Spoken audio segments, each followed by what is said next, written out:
You're listening to the Turn Autism Around podcast, episode number 234. I love it when those numbers roll out like that. Anyway, today we have a very special guest, Lauren Emmett, who we are going to do hot seat number 8 with Lauren. She is the proud mom of 2 kids, Wilson, who's diagnosed with autism when he was 3. He's now age 9 with autism. And then she has a daughter named Charlie. Lauren started blogging and then eventually started an apparel business called Little Rebels with a Cause. The majority of what we talk about in this podcast is helping a 9-year-old school-age child with moderate autism, kind of finding out what his scores are on the digital assessment at marybarbera.com/assessment.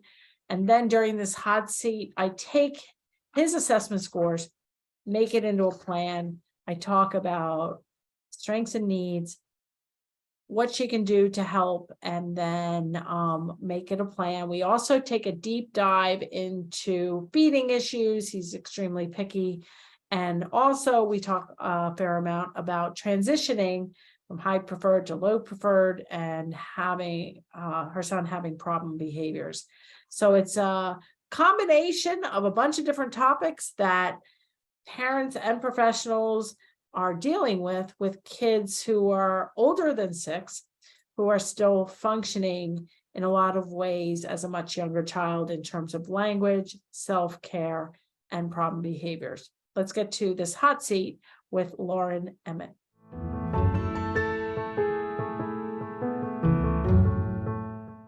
Okay, Lauren, thank you so much for joining us today. Hi, I'm so happy to be here. Thanks for having me. Yeah, we just met recently in person, and we met online for a little time, but I don't know, and I don't think the audience doesn't know about you and your fall into the autism world. So why don't we start with that? Great. Yeah. Hi, everyone. My name is Lauren. I have a son, Wilson, who's 9 years old, and he is autistic. We kind of fell into the autism world. He is my firstborn. So when he was about 2, we were noticing speech delays and some sensory processing issues. He kind of started speech therapy and occupational therapy, kind of going down that road to check things off the list before autism. We kind of had a long road to a diagnosis because we had just mixed ideas amongst our team on if it was autism or not. And eventually he was diagnosed when he was 3.5. And at that time, I really noticed that there just wasn't a lot of people talking about autism. I didn't know a lot about autism until he was diagnosed. And so around that time is when I started blogging about our journey, just to connect with other families and raise awareness about autism and differences, in hopes that he will be met with more patience and kindness as he kind of navigates through the world. So we eventually launched our brand, Little Rebels with a Cause, to share kindness and inclusion messages on t-shirts about advocacy and making friends and just embracing differences. Then led us to people like you. So yeah, it's been a really fun journey. Yeah. So before we talk more about your t-shirt and merchandise business and where he's at now and how we met and all that, let's talk about you said he had speech delay and sensory differences, which were his first signs of autism. Can you tell us about the sensory differences or the other signs of autism that he was showing? Yeah, so the speech was the big one, and then the sensory stuff, he didn't like his hands being dirty or sticky. He didn't want to dive into, finger paint and foam projects at preschool. He was always pretty picky about food. He's never wanted to eat hot food or just anything that was new. Has kind of always been a big thing for us, as far as knowing he's got some kind of texture or aversion things going on. Trying to think beyond that, because or anything like that. walk on his toes? He does now. So he definitely is very sensitive to light. It's a really sunny day. He often walks around with his head down unless we have his sunglasses, and he has his headphones for hearing stuff. But when he was younger, he would cover his ears at loud sounds like ambulances going by and things like that. But our biggest thing was the speech, because he was definitely very delayed with that. He knew numbers and songs but couldn't say mama, and so those were our big signs to kind of start us looking down that path. Yeah. And identifying, numbers and letters. It's called hyperlexia. It can be called hyperlexia. And I've done a lot of work on that. I've done a couple recent podcasts on it. We can link that in the show notes, but it is confusing, especially as a first-time mom. And, all kids are different. There's a lot of kids that cover their ears for loud sounds, and a lot of kids who don't like stickiness, and, our ranges of sensory differences. Some kids are very sensory avoidant. Some kids are very sensory seeking, and they'll crash into things, and they want a lot of sensory input, and some kids are more sensory avoidant, and it can change, it can change as it can change as they are exposed to different things. So it definitely is confusing. And when you said he has speech delays, did he talk? So, when I got to listen to you speak recently, I really connected with you because I was counting his words as those numbers 1 through 10. I'm like, okay, there we got, and we got, and we got, that's Right. another word. So he's always, scripting has been a big means of communication for him. And so beyond the numbers and the songs, little tiny scripts, but mostly just labeling, was emerging when he was about 4 or 5, but pretty much just labeling. So not a whole lot of talking. Yeah. So let's talk about my talk a little bit. I went out to Minnesota recently and spoke at the More Than Project Finding Cooper's Voice conference retreat.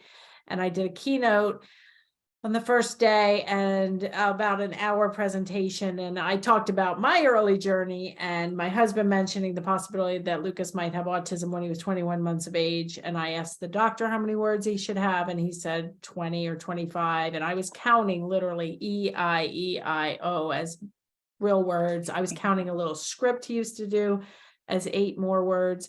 And I was really grasping at straws. And I think probably a lot of our listeners can relate, especially the parents out there. So he got a diagnosis at 3.5, which is not that late. It sounds late, right? But the average age of diagnosis is still 4 or 5, and most kids don't receive any treatment until kindergarten, which is really missing the critical window. But so when you saw me, that was the first time you saw any of my work. You hadn't listened to the podcast or read my books at that point. So what was just your general thought, besides counting the words, which you could relate to? Right. There was so much that I could relate to, but it was just really cool to learn about your book, because with Wilson being 9, a lot of those kind of early intervention things and resources and ideas feel a little bit behind us. I mean, we still work with an amazing team of OT, speech, ABA, things like that. But it was just cool to hear that it was for school age children as well. And things that, even though, we've gotten through a lot of the potty training, there's still things lingering, like some food aversions and tantrums and things like that you have in your new book that apply to kids that are older than the early intervention age. Yeah. And I did make the title, specifically the subtitle, really geared more towards young kids. So the book is called Turn Autism Around, same name as the podcast, as my online courses, but the subtitle for Turn Autism Around is an action guide for parents of young children with early signs of autism, which, when you are trying to write a book. You don't need the chapter on the early signs, or reading it won't hurt anything, but you're past that. But I do want to get the word out that, in my book, in my podcast, and my courses, I help kids with a 1 to 5-year-old level of language.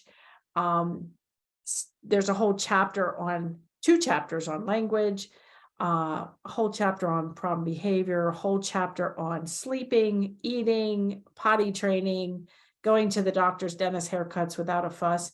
And so, in the end, should I have subtitled it different to appeal to everybody? But I just want to get the word out that it isn't just for the little kids. It's for our older kids. My son's almost 27. By the time this airs, he'll be 27 or very close to it. And he's still functioning for some things at the level that we're talking about for your son, who's 9 and going to be 10, and it's never too, I think that was one of my lessons. I gave 10 lessons. And one of the lessons was it's never too early and it's never too late to change, and we have to prioritize. So when we decided that you'd come on the podcast, and we are going to talk about your business a little bit too, but when we decided to have you on, I said, I think your best place to start is with our new improved digital assessment. And then we'll take that assessment and we will turn it into a plan and count this as a hot seat number 8. Because unlike my other hot seats, most of those people have been in my online course. They understand a lot more of my procedures. But I think this is a good opportunity for a lot of our podcast listeners who've never, taken a course or even read the book, to really think about how can I help a 5-year-old or a 7-year-old or a 10 or a 15-year-old or 20-year-old with Mary's approach, because it really is the same procedures. Of course, you have to adapt it based on age and size and all kinds of things, family values. Yeah. So, all right. So let's just dive right into the digital assessment. We can talk about your business later. Sure. I think that'll make the most sense for our listeners.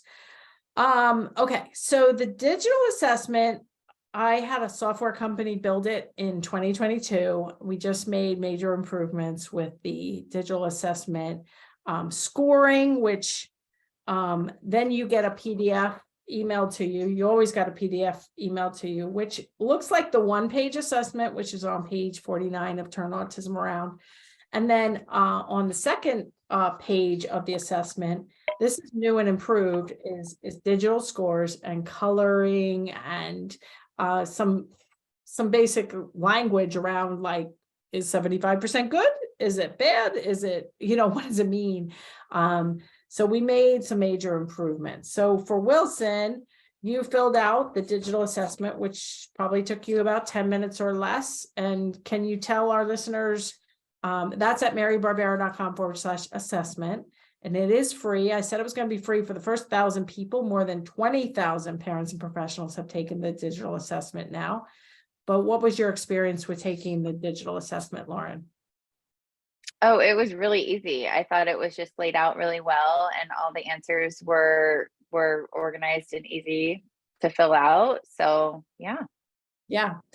So you emailed me your assessment, and in my courses and even in my book, I teach people how to take this 1-page assessment, which does spill over into a second page, depending on how much information you fill in,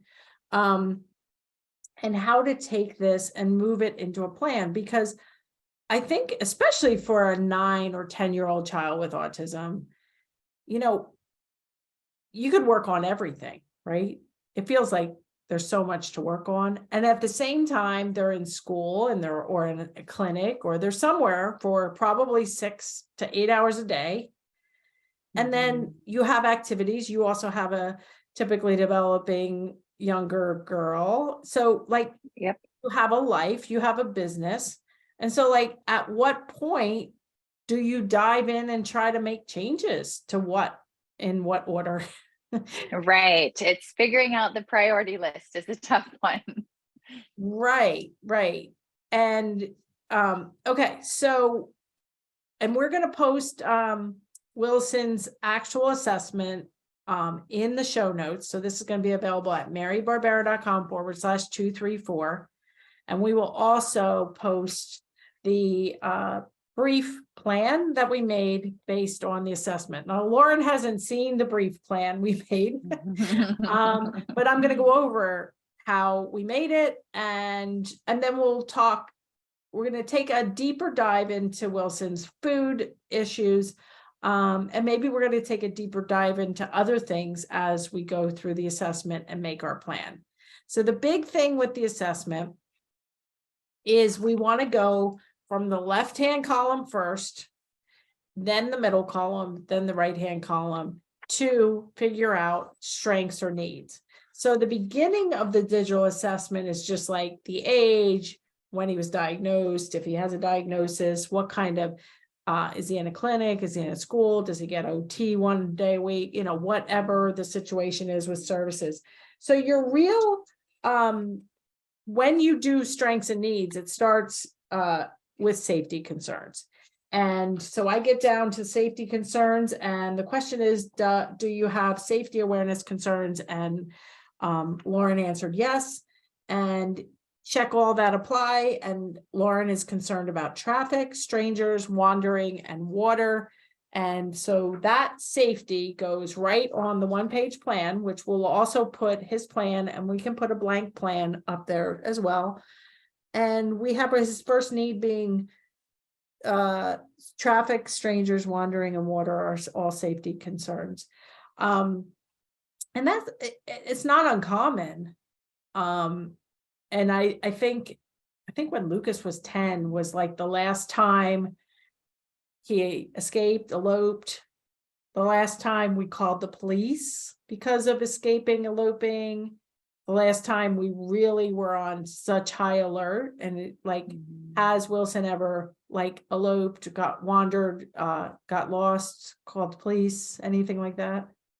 Luckily, we haven't had to call the police for actually getting lost or anything, but the hypervigilance that I have felt as a mom has just not worn off. And I would venture to say he's probably like Lucas, where we're on the verge of, there hasn't been a lot of eloping. He's doing pretty well with safety in the community as far as holding hands in parking lots and listening about waiting to get in a body of water, things like that. But I just feel like it's still so hard to trust that safety piece is truly ingrained in him. So it's just kind of more the hypervigilance as a mom, how to let go of that a little bit and trust that he really does have those safety skills at the forefront of his mind all the time. Yeah. And have you ever done like swimming lessons for him? Yes, those were brutal when he was little because he didn't like getting his head wet. That was the other sensory piece I was forgetting to mention to you. He really did not like getting his hair wet or his face wet. So we were a swim school dropout pretty young, and have tried to work on it with different therapists over the last few years, just private lessons. And then just in the last 2 months, he's been fine diving, jumping in, cannonball, floating on his back. So we've suddenly had this breakthrough with the wet hair. And for years, he was fine with going swimming. And if someone splashed him, he would just get out and dry off his hair with a towel and get back in. And that's the same kind of process he would do with bathing. He was fine to do it, but he just wanted it dried off right away before he could continue on with his play. So yeah. Yeah. So I do have a former client who wandered away from his house and he drowned in a neighbor's pool. So I am, that is always with me.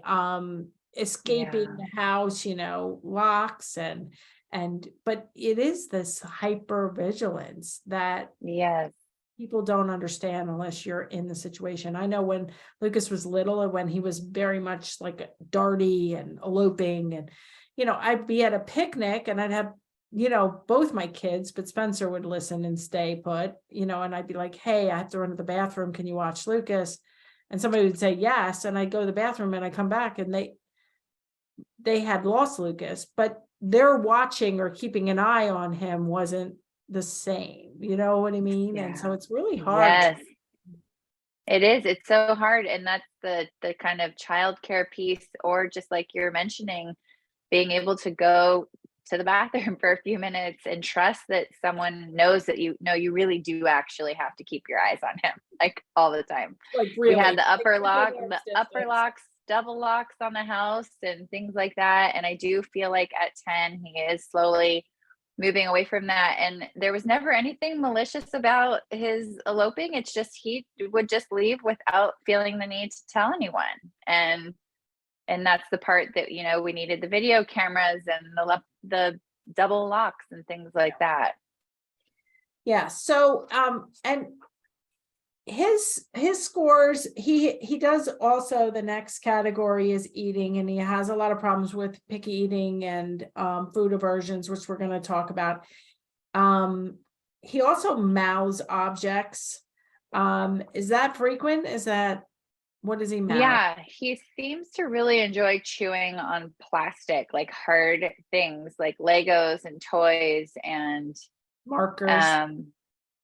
Yeah, pencils, erasers, things like that. We've tried to find different, we call them chewies, you know, like sensory chew toys over the years, but really haven't found, he seeks to destroy them. So we haven't really found one that holds up well enough. Yeah. So I did a 2-part podcast with Zulika, and we can link that in the show notes. But her son was 4, and he was having a lot of mouthing, and he would even ingest things sometimes, which is called pica. I've done a lot of work on mouthing, chewing, and pica. We can link those in the show notes. But one of the things I told Zulika is to make sure to get a medical evaluation for kids that are really chewing. Zinc is sometimes low, magnesium, and also iron and lead could be an issue. And she specifically went to the pediatrician days later, took both her kids, and then posted on TikTok, which we didn't do a follow-up, but both her kids, her son with autism, who was 4, and her speech delayed toddler, both had high lead levels. Interesting. And so I'm a registered nurse and a behavior analyst, and I really think that a lot of the mouthing is medical. So I would urge you to look into that. We actually, after Zulika's podcast, we actually added that mouthing question onto our digital assessment. And I don't think that, of course, we have to keep the kids safe. So I'm not saying like get rid of all the chewies if you have a chewy and it's working, but you still need to medically evaluate, because it's not normal. It's not sanitary.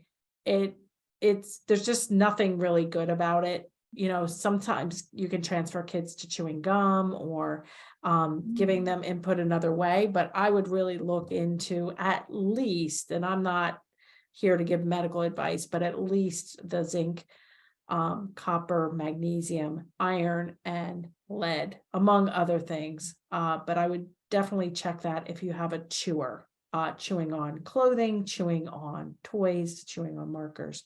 Lucas used to be a big chewer, and he doesn't chew anymore.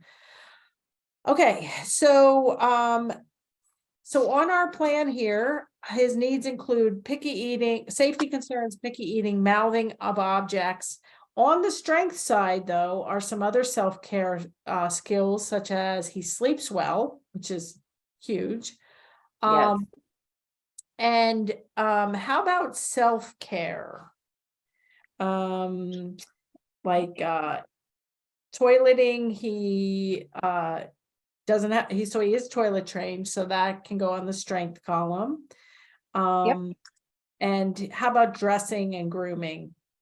He's doing really great with dressing, and we help a little bit with the brushing of the teeth, but he's really doing well, practicing washing his face with a washcloth and starting to practice using deodorant. And we kind of intentionally make time to practice a lot of the self-care stuff. Awesome. And for toilet training, is he capable of doing the whole routine himself, like including wiping and Yeah. Yeah. He's a Awesome. super clean guy. He likes he likes his room clean and his clothes clean, and yeah. Great. So for the scores here, Wilson scored a 75% for self-care and daily activities of living. That's a pretty good percentage. We like to see 85% or higher. So, you know, if you could tackle the picky eating, and any last, remnants of that, he'd be in pretty good shape. But that is definitely a strong area besides the picky eating. Okay, so moving on with the assessment. So we did self-care. Now we work on, or we assess language and learning skills. And he is talking. He does put some 2-word phrases together. He's not yet answering. He's not conversational. He's not answering WH questions without photo prompts. You do have social concerns. And he can imitate and he can match. So what kind of language does he use? Is he requesting things? Is he spontaneous? Is it clearly articulated language? Yeah, he can speak pretty clearly. I still feel like he uses a lot of scripts, but he can definitely communicate some basic needs and wants. I want a towel, or I want a sandwich, things like that. There's not a lot of future or past, you couldn't really be like, what'd you do at school today, or anything like that. But yeah, his sentences are getting a bit longer than 3 words, and I would say he can get his needs across. He can't say something like my stomach hurts, or he might say his arm hurts or something, I guess. But I guess it's that whole, like, if there's something that doesn't feel good inside, that's still hard for him to articulate. But yeah, so much more language has emerged than what we used to have. But Nice. Okay, and I would say for describing pain, kids can usually describe external pain, like if they do get a brush burn, or you visibly see them bang their elbow, or I've done a video blog we can link, but putting a Band-Aid on your daughter, or on a big size picture of a person, oh, they have a boo-boo on their arm, or they're a boo-boo on, or I hurt my arm, like, as you're getting older, if they have the language and can echo, my arm hurts versus boo-boo on my arm, either way, it is harder for kids to describe internal pain, but there are definitely ways to get there for sure. And one of the things is he has to know body parts, which I'm assuming he can label his body parts. Yeah. So if you have a child that can't label their body parts, that would be that's why I suggest, even for older kids, if they're not fully conversational, using things like potato head to make sure they can command and tact body parts. And that sometimes really helps with pain and talking about pain. So it's good that has clear articulation. There are a lot of ways to get kids that are talking but not conversational to get more conversational. I'm sure that's a goal of yours. Yeah. So he scored on his assessment a 76% on language and learning skills, which is, again, pretty good score. But this, a typically developing 3 or 4-year-old would have near 100% in all 3 categories. So the fact that he's, 9, still, we want to take that 75%. These are just his strengths and needs. It's not to rate him or not to compare him to anyone else. It's definitely some definite skills that we can use to get more skills, right? So one of the things that I would suggest is to do what we call an intraverbal subtest, which was created by Dr. Mark Sundberg. It is a supplement to the VB MAP assessment. And I think where your son goes to his clinic, school situation, it doesn't sound like you're familiar with like the VB MAP assessment, but No. the map was created by Dr. Mark Sundberg, and it was published in 2008. I started helping field test the VB map in 2006. A lot of insurance coverage relies on the VB map assessment for assessing. My courses really help people, parents, and professionals learn what to do to program to create teaching opportunities for kids based on where they are at. And while I created my one-page assessment, which turned into the digital assessment even way before the VB map was ever created, it's very much in line with the VB map. So those of you that are out there that are skilled at the VB map, have VB maps on their children, I would still urge you to complete a digital assessment and make a plan, because you probably have reams of assessment over the years, Lauren, right? Mm-hmm. Yeah. But yeah. In order to go like, what should I do in the summer of 2023 to help my 9-year-old or to help my 12-year-old with autism?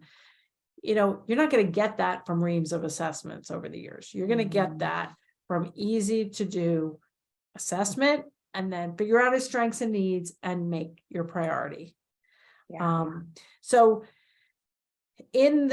we have a school age course and we have a toddler course, and that's pretty new because we used to have a toddler course, and then we didn't have a really good, easy to follow 60-day plan for a school age course, but now school age kids, but now we do.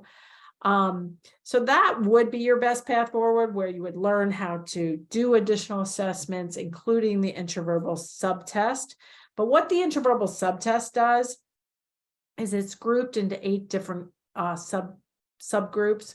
We did a hot seat with Caddy, we can link in the show notes, and it was about this intraverbal subtest.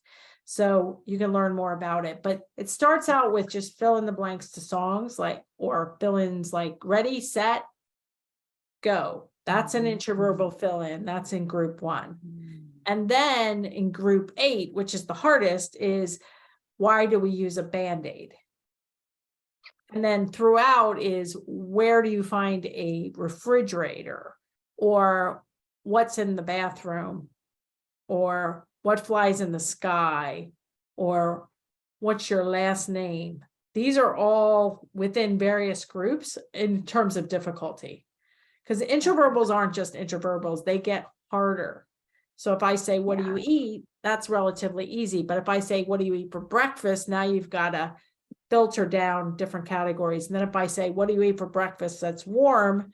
Now we've got more categories. Now, what does your brother eat for breakfast, or your sister eat for breakfast that you don't like?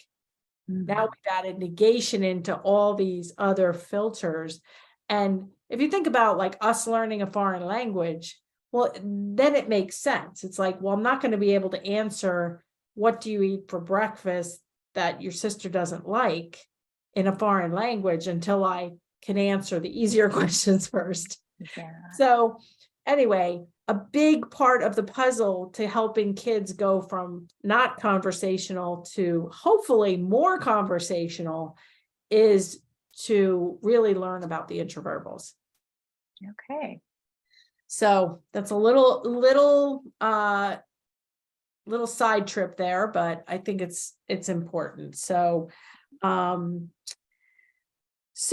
would focus on that. We also, within our courses, we have people do baseline language sample. We have, we request people to get videos of their child or clients playing alone and then interacting. If your child is like a huge scripter and he scripts from the same things that he watches over and over again and has a lot of free access to, there are techniques where you don't have to stop everything, but to get him watching different things that would not be so scripty. And then using his scripts, like now, even if Lucas bangs his elbow, he might script, "Are you okay?" from an old Arthur movie. But so instead of saying, okay, he's a Gestalt language learner, which we also did a podcast on, we're just going to use that as a clue. Oh, okay. He hurt himself. Lucas say, boo-boo on my arm, or I hurt my arm. So transfer it from, what the script means. Yep. And then just try to get his language more and more functional. Which I think is all about the whole intraverbal. Okay, so what questions do you have before we move on to problem behavior, and then we dive in more into picky eating? I don't think I have any so far. Yeah, this is all sounding, it makes sense. And some of it we've done a little bit of before. And it's just kind of a good reminder to keep doing that, keep pulling that language out in different ways, even if he is scripting. So yeah. And to use his scripts, it's, we all script, we all stim, we all have, whistling the same song or singing songs is scripting, it's fine. It's not like it's this bad abnormal thing that we need to stamp out.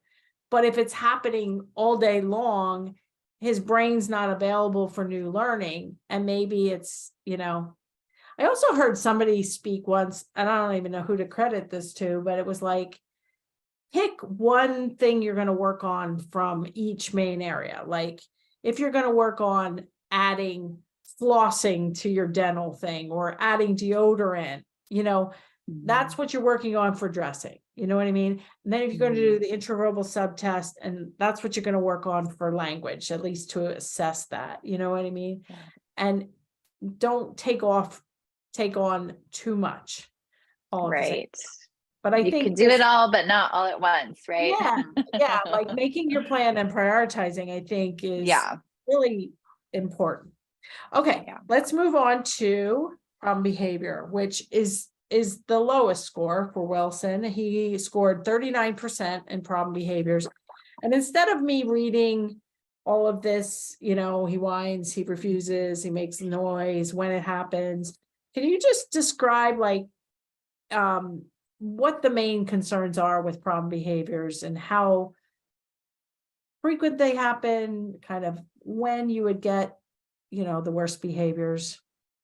Yeah, I would say it's a lot of times it's often about denied access or things around his schedule, which is either leaving a preferred activity or waiting for a preferred activity is a really tough one. So there will be screaming, and it does seem like when he gets anxious about things on the schedule or waiting, that seems to be when he doesn't use as much of his verbal communication that I have seen him use before, but I think it just makes it harder for him to access. So he'll resort to screaming or putting himself on the ground.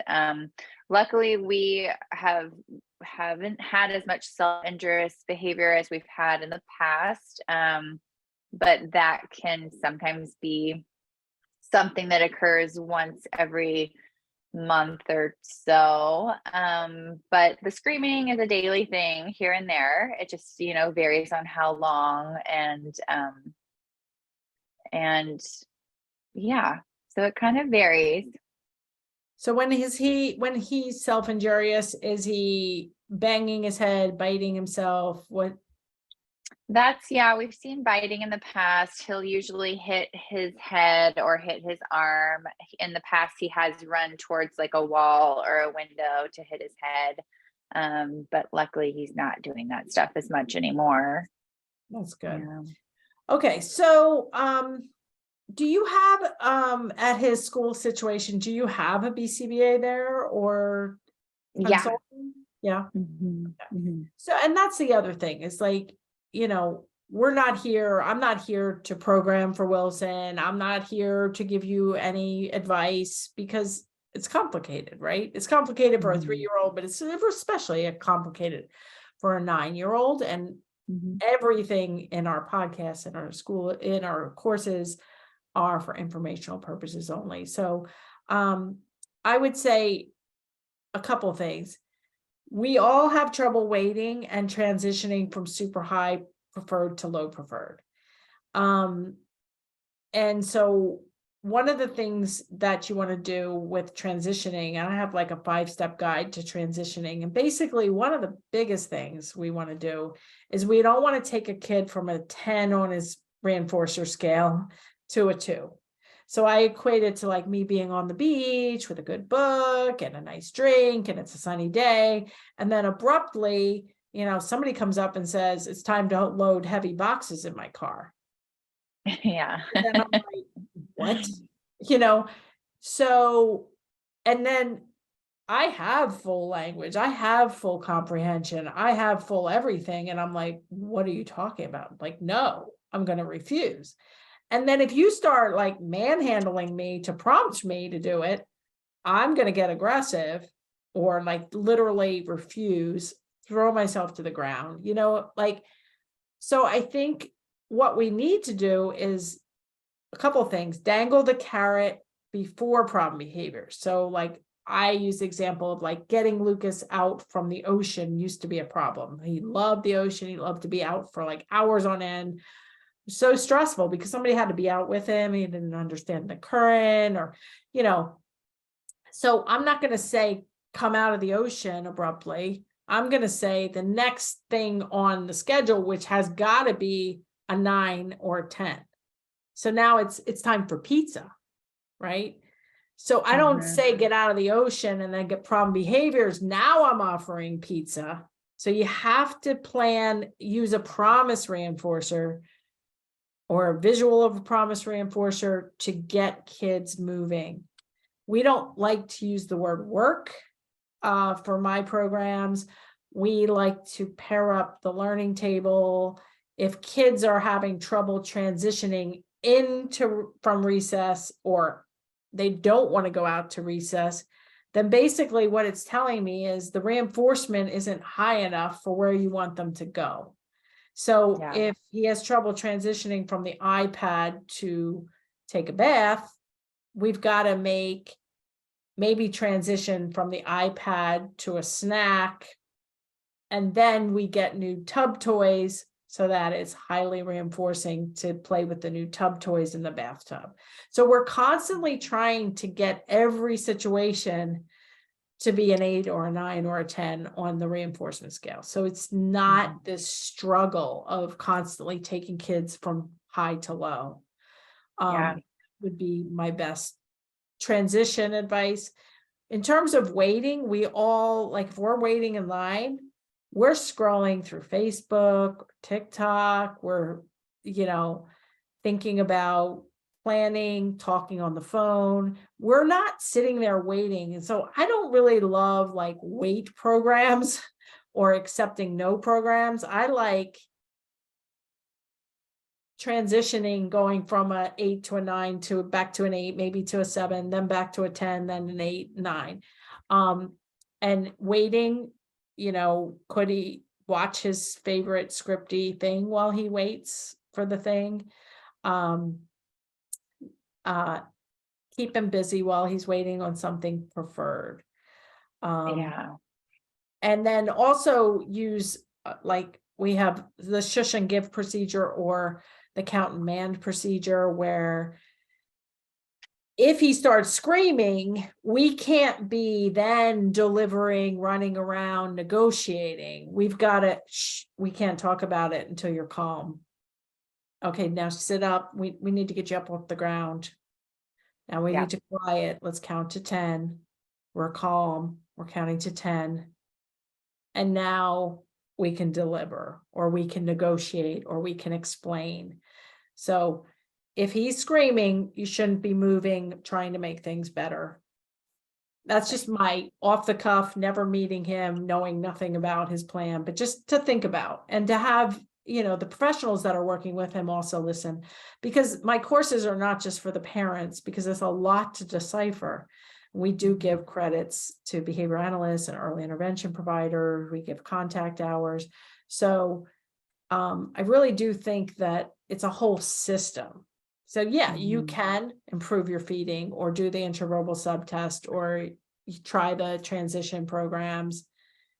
Everything should help to some degree, but I do have a whole system of that. Any questions about waiting or, No, I think a lot of the tools you're describing are ones that we try, and especially your point about not trying to negotiate with him when he's in a heightened state is that's so true. Just recently we're having more issues around waiting like several days for something, like a vacation or a toy delivery in the mail, things like that. So we've reverted back to more visual schedules and are trying to work on the calendar. And the days of the week, checking things off as we get closer to the day that he's excited about. And that seems to be helping. But if you have anything else to add to that, that would be yeah. great. And I think he's on some medication, right?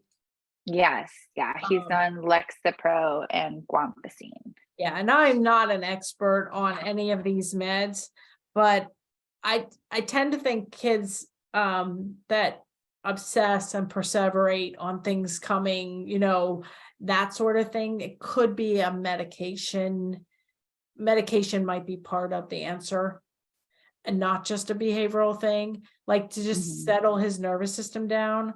I did a really good podcast with Lucas's psychiatrist, and he's on a cardiac med for autonomic nervous system dysfunction, because he used to have problem behaviors related to being startled or in pain. So he was already at a heightened state, and then something would happen, like a fire alarm or somebody kicking a metal trash can near him, and he would escalate to a problem behavior. So they also use this cardiac med just to settle kids down.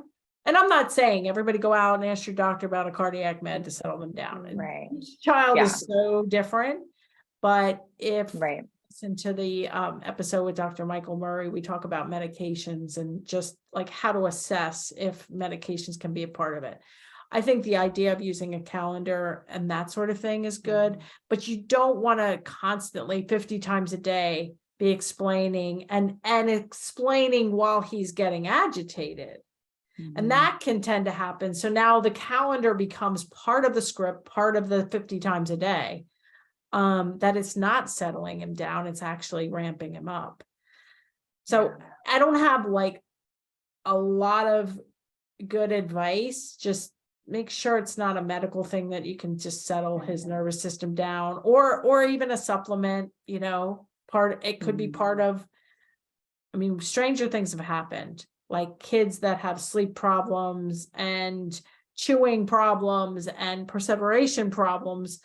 It might be a med or a supplement that could settle their nervous systems down. I don't know. Yeah. And then the other thing in terms of a calendar, and I did present this at the conference, I have a video blog on this, is keeping your own physical calendar of the interventions you're trying, the any changes to dosing, any problem behaviors you can write in there to help you keep track of it. Because when you get a kid like Wilson who's having screaming every day and maybe flopping to the ground every couple days and self-injurious behavior once a month, it can get very confusing. And then you go try to change things, and then it can be like a whack-a-mole where you don't know what's helping and what's hurting.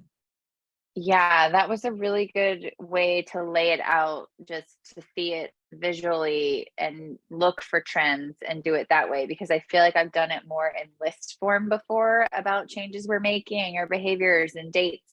But when you had it out on the whole calendar, I feel like it's a much easier way to like find what kind of trends are happening. Right. So I recommend a big physical monthly calendar that's just for Lucas, just for his allergy shots, for his medication changes, and for self-injurious behavior, or even for agitation. Because hopefully you could get rid of all the self-injurious behavior. You get rid of the flopping, which could cause injury. And now you have just screaming, which is disruptive. But as you tone things down, you're going to want to just keep track of that. Otherwise, it'll be harder. All right, let's talk about feeding quickly. So when Lauren and I were planning the podcast, we talked about how picky eating is a big problem for him. And I asked her to complete the easy, medium, difficult food list. And this will be in the downloads at podcast 234. Highly preferred things are like things like chips, popsicles, the certain brand gluten-free bread, strawberry jam, veggie straws, cheddar cheese, almond butter, sun butter, fruit, canned green beans, applesauce, and lollipops. So he sounds like he's very brand specific, very rote. And then some medium foods is he'll eat them sometimes a specific coconut yogurt, white Go-Gurt, peanut butter, corn chips, other jams. Is he physically, is he normal weight, normal height? Is he small? Is he big? He's probably normal. He's in that normal range to maybe a little bit bigger. And this is all he eats, morning, noon, and night. Yep. Yep. Yeah. Yeah. So you can see there's really very specific, like Lauren was saying, like they can't really go out to eat because there's nothing that he would try. And then the difficult foods are pretty much all the foods, all the veggies, besides these canned green beans. So, but he does like fruit, and that's easy. And will he drink smoothies?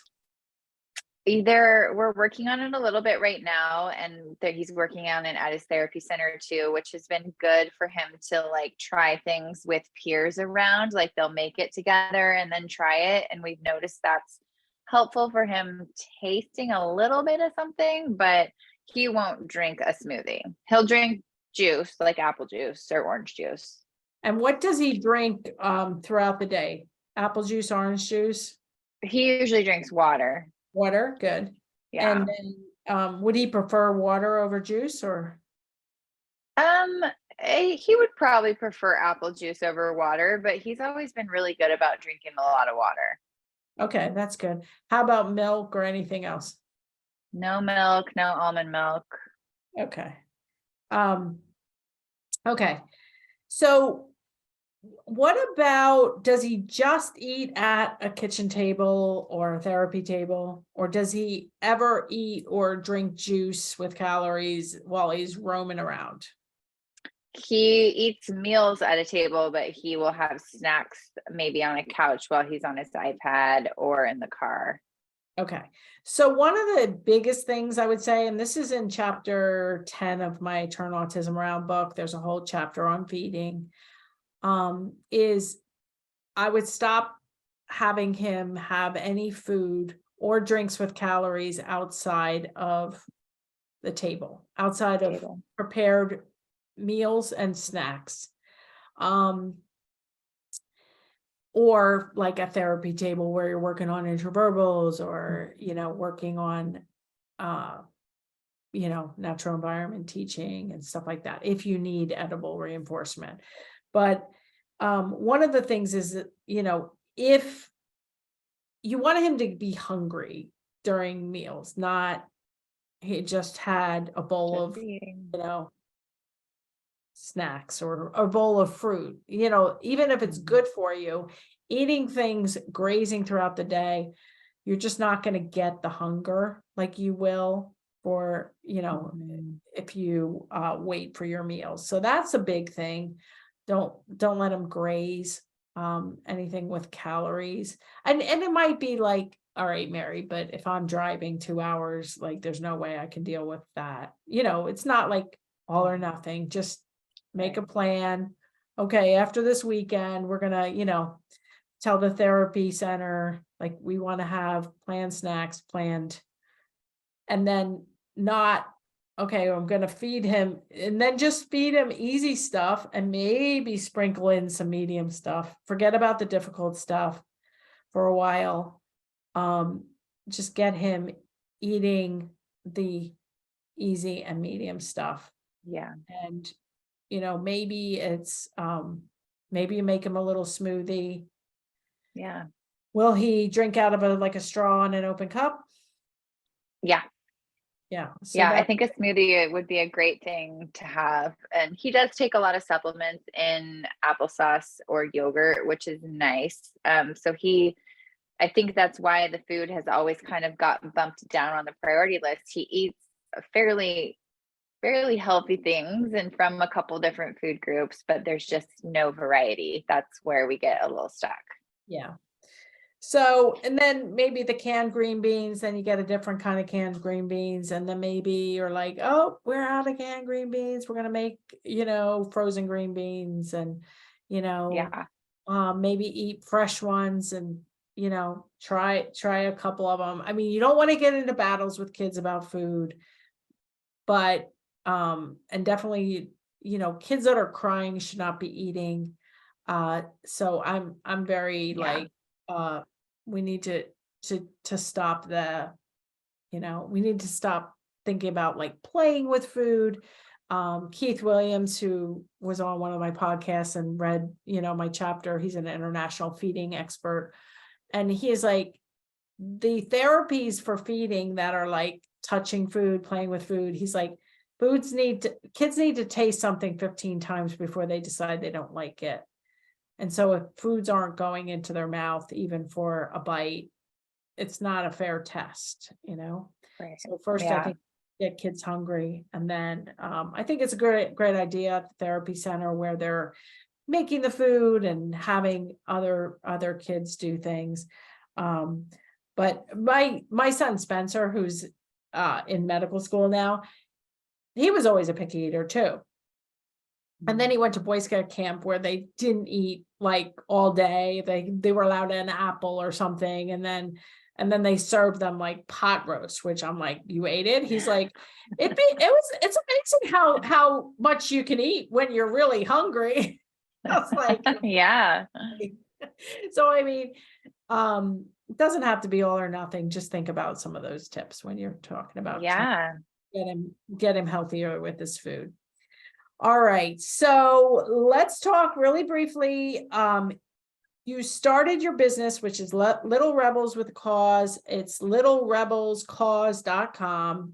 You sell t-shirts and other apparel with cute, great phrases. You have a shirt on. Do you want to say some of the phrases and why you started your little business? Well, it's a big business. Sure. Yeah. No, we started a couple years ago, and it really kind of started with just me wanting to help conversations happen around embracing differences. And I didn't want Wilson to walk around with autism stamped on his forehead or his shirt, really, but I did want conversations to start in environments like the park or an airport or a restaurant. If there are behaviors happening that people think are odd or staring and things like that. So we started with one that said, "We should be friends, #inclusion." And that kind of just started a snowball into ones that say, "Advocate," or "I will raise my kids to love your kids."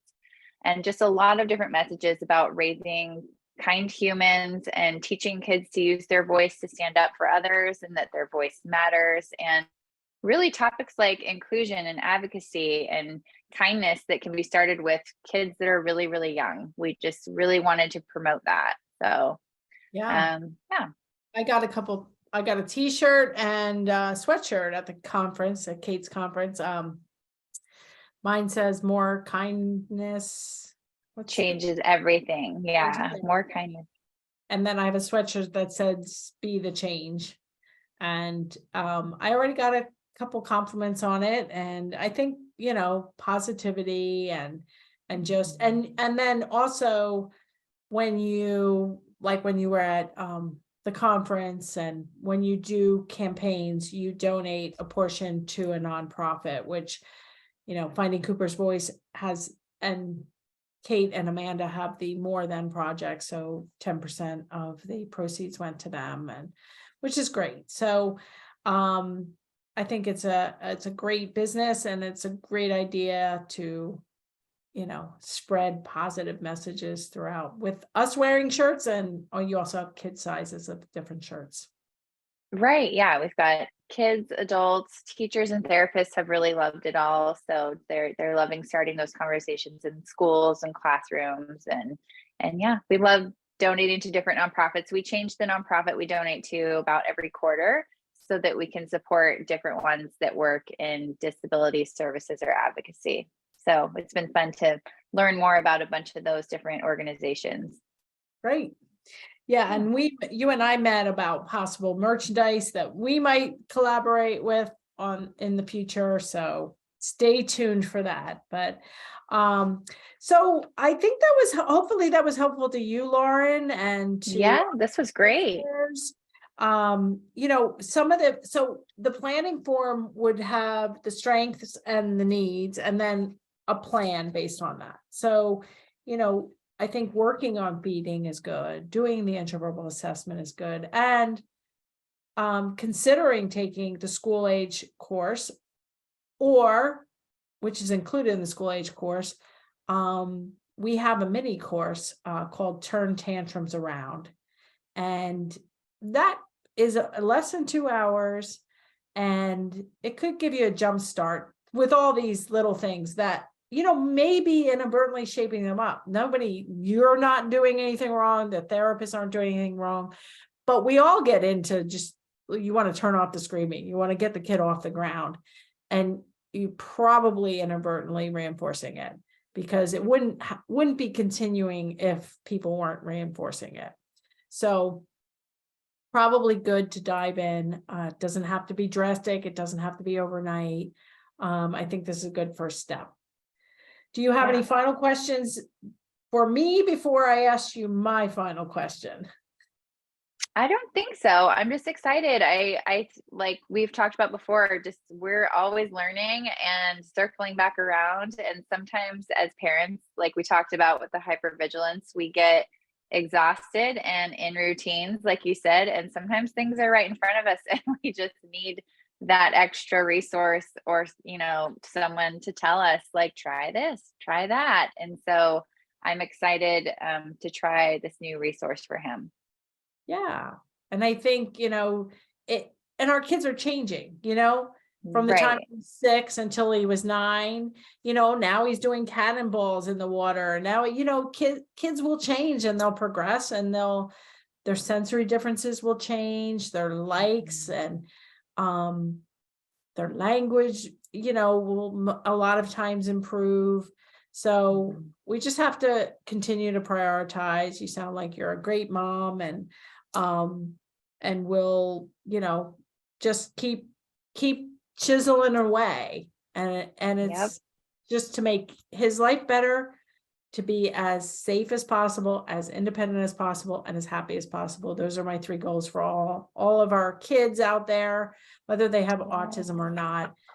So part of my podcast goals are not to just help the kids, but also to help the parents and professionals be less stressed and lead happier lives. So do you have any self-care tips or stress management tools that you use that others might benefit from?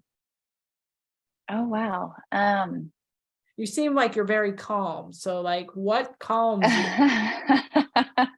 What calms me is, sometimes just the self-talk that this isn't forever. I do think self-care is really important. And I know that term, as an autism mom or any mom out there, can be frustrating, because we don't all have time to go get pedicures and massages and go on walks on a beach and stuff like that. So I do think just prioritizing time for yourself in some way or another, that might be 5 minutes on a little walk, or reading a book, or just getting time out with girlfriends.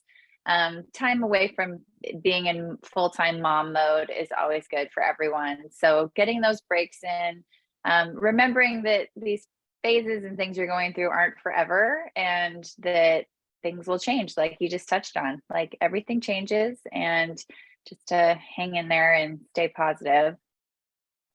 Keep moving forward. And right. I think that's a great message to leave everybody with. Well, thank you so much, Lauren, for your time. Everything's going to be in the show notes. It's going to be packed in there for hot seat number 8. So you can get all of those resources at marybarbera.com/234, including Wilson's digital assessment and his plan and his food list. And Lauren's got a lot of homework to do now. I know, I'm ready. All right, thank you so much. And moves forward. So, all right, have a good one. Thanks again for joining us. You too. Thank you.